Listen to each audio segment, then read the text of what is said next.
Bueno, soy Coco Cherela, diseñador gráfico, docente, principalmente esas dos cosas.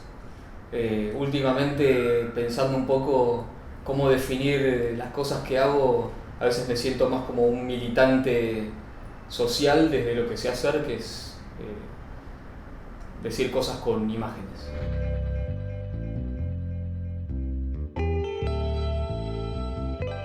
Bueno, es muy sorprendente lo que sucede, porque hay una entrega final después de varias clases, de la misma forma que sucede en un taller en FADU, con la diferencia de que los chicos ahí no tienen experiencia previa diseñando, salvo uno o dos en 3 años me habré topado que tuvo experiencia, y no tanto diseñando, sino tal vez en algún taller gráfico. Y el proceso dura unas 8 clases, no es mucho. Arrancan algunos dibujando, en verdad comienza, damos teóricas sobre qué es el diseño, después una segunda teórica, una clase siguiente sobre qué es el afiche como pieza, qué diferencia un afiche de otras cosas, qué es lo que hace que un afiche sea bueno y efectivo, esto desde conceptos académicos, ¿no? Que después, bueno, pueden discutirse o no. Y a partir de eso se les da una consigna y arrancan con sus ideas plasmadas en papel, que en principio son dibujos. La sugerencia que les doy siempre es que antes de ponerse a dibujar traten de resumir lo que quieren decir en una frase, que lo puedan poner en palabras. Las consignas son sobre derechos humanos, derecho al trabajo, derecho a la educación, derecho a la vivienda, derecho a un juicio justo, que en una cárcel es un tema muy interesante para ver qué opinan. Y bueno, a medida que van pasando las clases, vamos cotejando las ideas, vamos viendo cómo hacer que un dibujo bueno o una idea se vaya transformando de a poco en un afiche. Algunos intuitivamente hacen un afiche increíble de una. Hay uno que una vez trajo una idea que se puede ver, digamos, en mi página tengo todos, se pueden después ver, que es una balanza, la balanza de la justicia, pero en lugar de balanzas tiene 2 inodoros. No dice más nada. Y eso es un afiche que puede entenderse en Japón, en Uruguay, yo creo que hasta en Júpiter se puede entender. Y ese poder de síntesis para decir algo sin ninguna palabra, solo con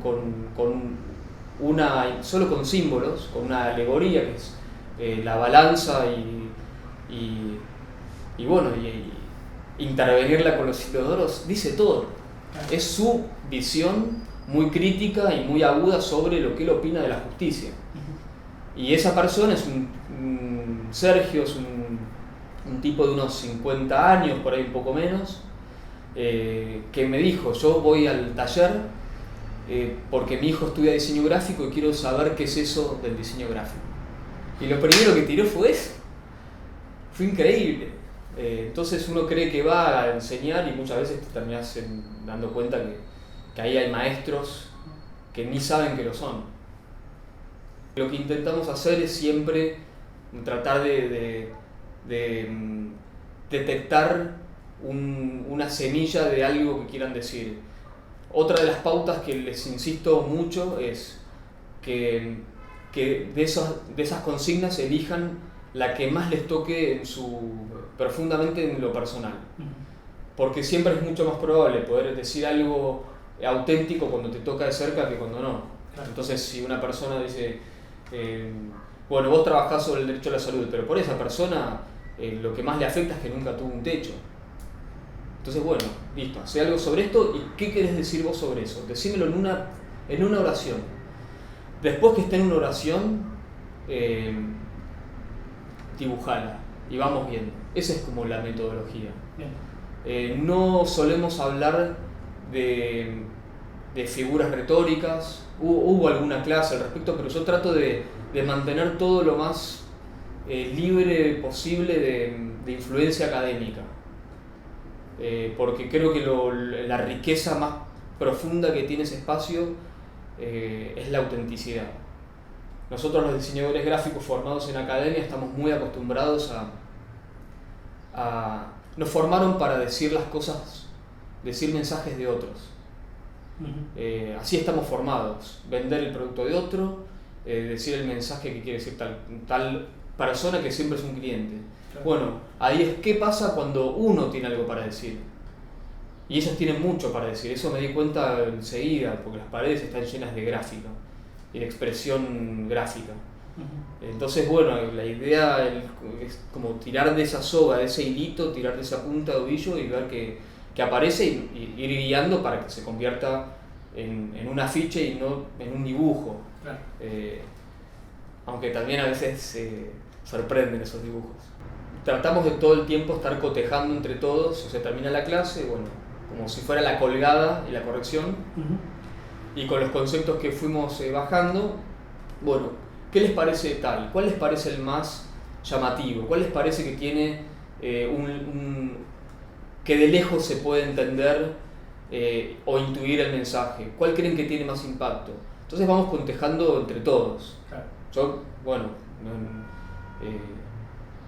voy mirando, los voy poniendo y en base a lo que van diciendo también vas cotejando qué van incorporando acerca del diseño gráfico como lo entendemos nosotros que estuvimos formados en academia. Siempre hago esa diferenciación porque el diseño gráfico de academia, que lo dice un docente salido de la FADU, está muy bien, es una formación que agradezco y que respeto y que valoro y que admiro, pero no nos podemos quedar solo con eso, porque la expresión gráfica a veces no tiene nada que ver con la academia y puede ser tan potente o más como lo que puede hacer un pibe que estudió 6 años.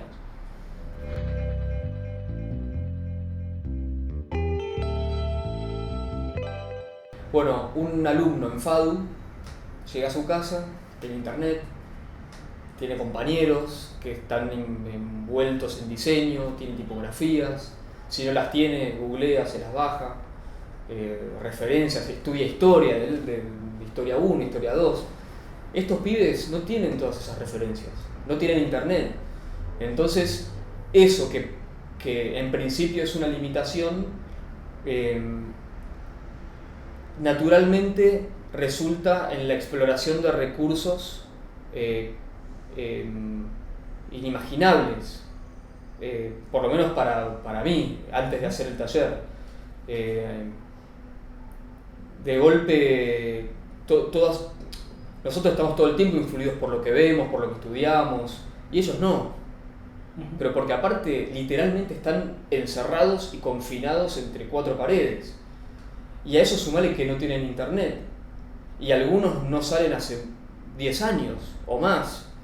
Entonces, su bagaje cultural, gráfico, por ahí puede estar filtrado por lo que ven en la televisión, pero no mucho más. Claro. Y eso da como resultados, por ejemplo, digamos, concretamente, más de una vez vinieron con un afiche 3D. ¿Qué es esto? Digamos, no solo hacer el afiche en papel dibujado, sino con cosas que salen, digamos, como con maquetas que salen hacia afuera. ¿Sí?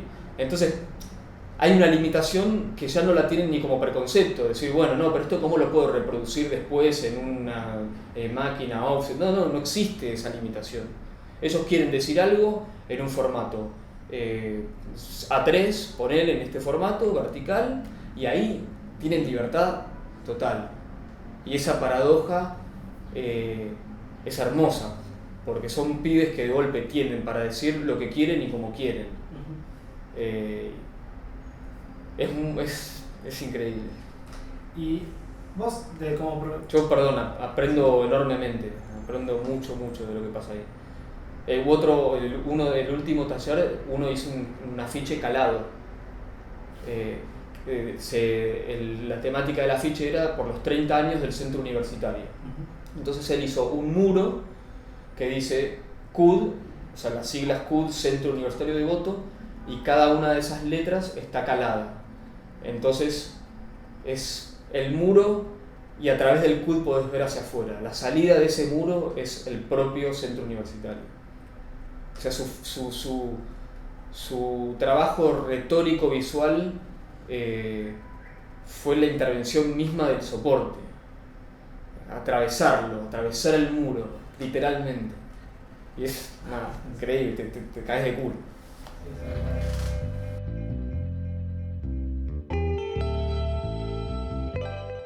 Tal vez principalmente como docente, ¿sí? Esto de tachar prejuicios, track. Se puede hacer un buen afiche sin saber tipografía, se puede hacer un buen afiche sin saber morfología o sin etcétera. Porque creo que lo más fundamental o lo más importante que aprendí en ese taller es que si bien los recursos ayudan para comunicar bien, hay una sola cosa imprescindible, que es tener algo para decir y algo auténtico para decir. Si no partís de esa base, es muy difícil que vos puedas lograr una pieza gráfica trascendente, que llegue al otro realmente. Eso fue un aprendizaje tremendo. Y después en la aplicación mía como profesional, no lo había pensado, pero supongo que tiene que ver con lo mismo, con poder trabajar con muchos menos prejuicios, poder darme libertades que antes tal vez no me las permitía. Claro, pues no hay manera de compartimentar todo esto y que quede en un costado y No, imposible. Te atraviesa, a mí me atraviesa personalmente, profesionalmente. Es como si uno está formado por muchas capas, claro. El profesional, la persona, no sé qué, bueno, atraviesa todo.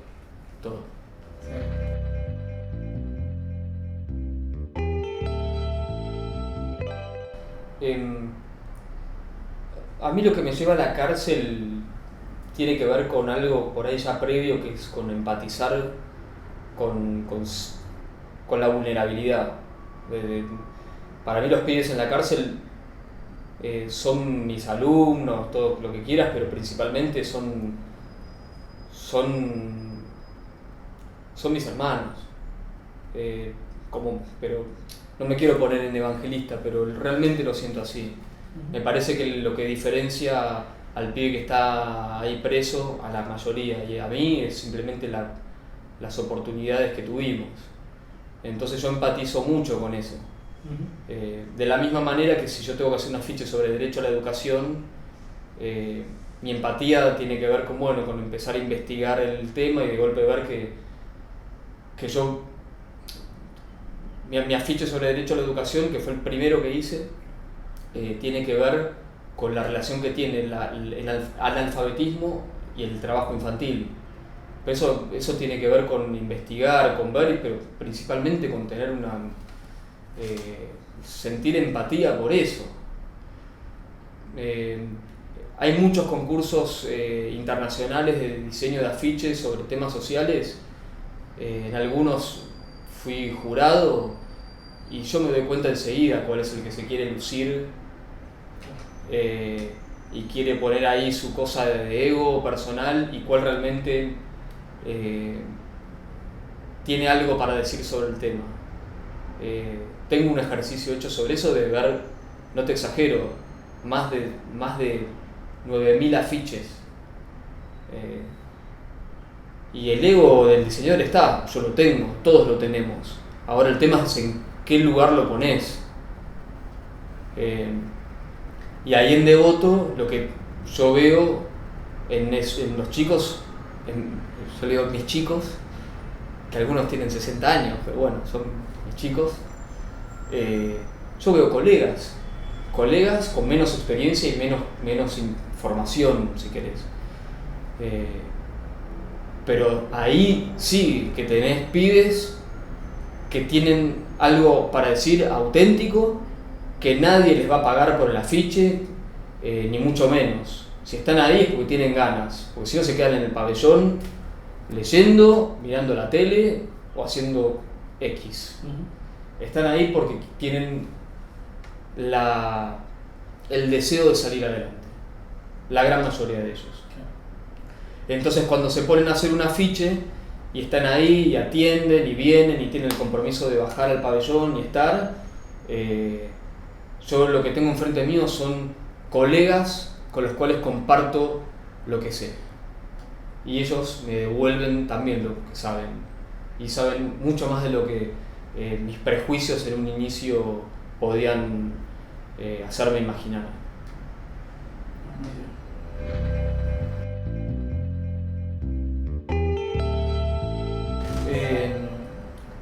En el taller, el cuatrimestre pasado,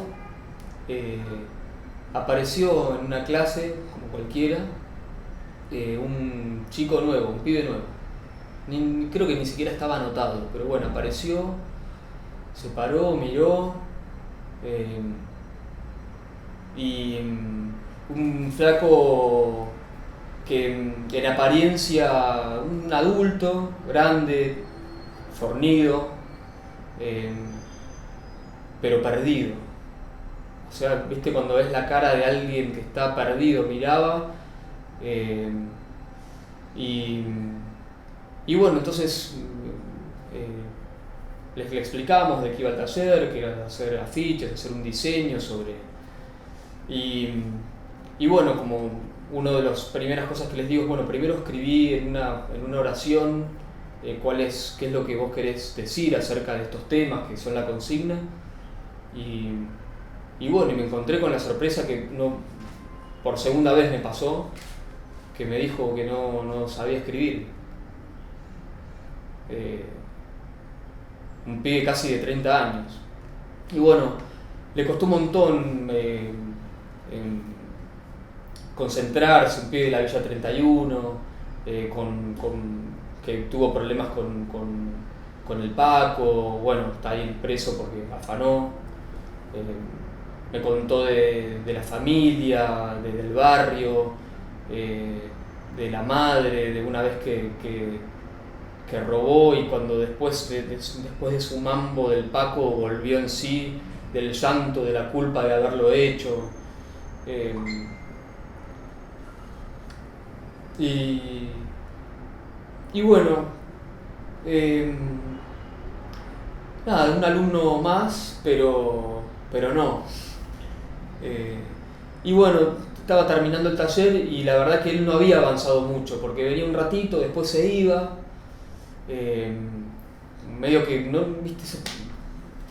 Como un nene, realmente como un nene.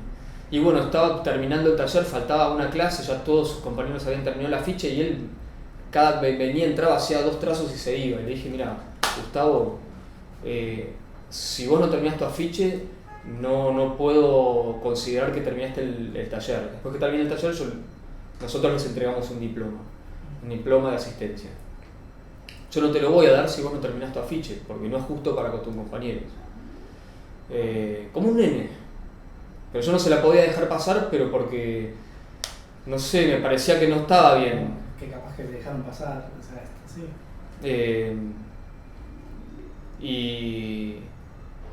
Y bueno, y entonces se quedó después de hora, lo esperé, y se puso a dibujar, a terminar. Él no hizo un afiche ni sobre el derecho a la educación, ni de la salud, ni nada. Me dijo, él se puso a dibujar su barrio. Y dibujó a la Villa 31, ¿no? O sea, este es el plano. Acá dibujó las casitas, el plano atravesado por la autopista, que todos conocemos, y abajo edificios. Y él, muy inocentemente, yo no dudo que tenga noción del recurso gráfico, porque ahí está el diseño gráfico, en cómo comunicás a través de las imágenes. Él dibujó las casitas de su barrio a mano, ¿sí? Así desprolijas, a mano, con techitos, y abajo de la autopista agarró una regla y se puso a hacer los edificios altos que él ve desde su barrio, ¿sí? El Sheraton y los edificios altos. Y fue muy conmovedor porque lo que había en esa regla, en ese trazo con regla, era la arquitectura, la ingeniería, la tecnología, todo eso que en su barrio no está, porque en su barrio las casitas se hacen a mano, ladrillo con ladrillo. Y bueno, fue como muy conmovedor. Estaba con Lucas Belfiore, que es un amigo que diseñador también, que da clases en el taller conmigo, y no lo podíamos creer. Y arriba es un solcito, que es el sol que hace un nene de jardín. Y bueno, nos conmovimos, le dije que me encantaba y me lo regaló. Lo tengo acá, después te lo muestro. Es una locura. Y bueno, ahora me enteré que ya está de vuelta en el barrio, tuvo una condena muy cortita. Pero bueno, nada, esas cosas que... Pero ahí, eso es lo que te decía. Yo fui a la FADU, estudié 6 años, tengo un título, pero ahí también está el diseño gráfico. ¿No? Ahí también no, Táchol también, ahí está el diseño gráfico. Cómo con un trazo, con una decisión, estás contando algo. Una decisión gráfica, que valoro infinitamente más que cualquier maravilla hecha en Photoshop, pero sin corazón. Infinitamente más.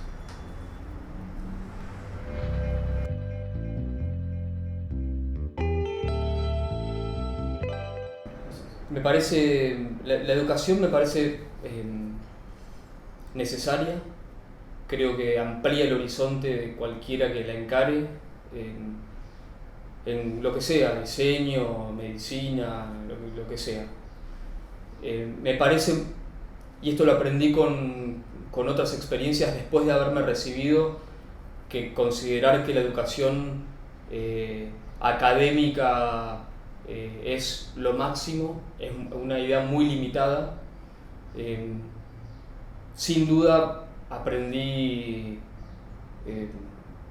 muchísimo de la experiencia, muchísimo de los espacios no tradicionales, como puede ser un espacio como OD, o como puede ser dar clases en contextos distintos a una universidad, como por ejemplo en la cárcel. Hace poco tuve esta oportunidad de dar clases en un barrio en Lugano, y también, digamos, porque el aprendizaje no puede ser solo la profesión, porque ninguna profesión está desvinculada del contexto. Nadie puede aplicar la medicina, el diseño, la psicología o X por fuera de su contexto. Entonces es primordial no estar desconectado de lo que sucede alrededor. Tener un título es muy gratificante, sobre todo si uno está formado en cierta cultura, como en mi caso. Es re lindo, está buenísimo, pero es muy limitado creer que eso es lo máximo. Yo creo que con el título, en mi caso, empezó todo. No fue como la finalización. Ahí arranqué. Y el que no tiene título, y conozco muchos casos de personas que no lo tienen y que son diseñadores admirables, sin ir al extremo de Le Corbusier, ¿sí? O sea, no es necesario ser un genio para ser un gran diseñador, aún sin haber pasado por la academia, porque se trata de leer, se trata de hablar, de charlar, de conocer con los contextos, de ser auténtico y empático con lo que sucede alrededor. Los diseñadores gráficos trabajamos con los símbolos de la cultura, no del oculto, de la cultura. Entonces, si uno tiene 10 en todas las materias en FADU, pero no tenés contacto con la realidad, es muy difícil que seas realmente un buen diseñador. Eso es lo que opino. Y espacios como, bueno, insisto, como OD o como cualquier taller personal o la propia exploración, no solo es complementario, es más que complementario, es necesario. Eso.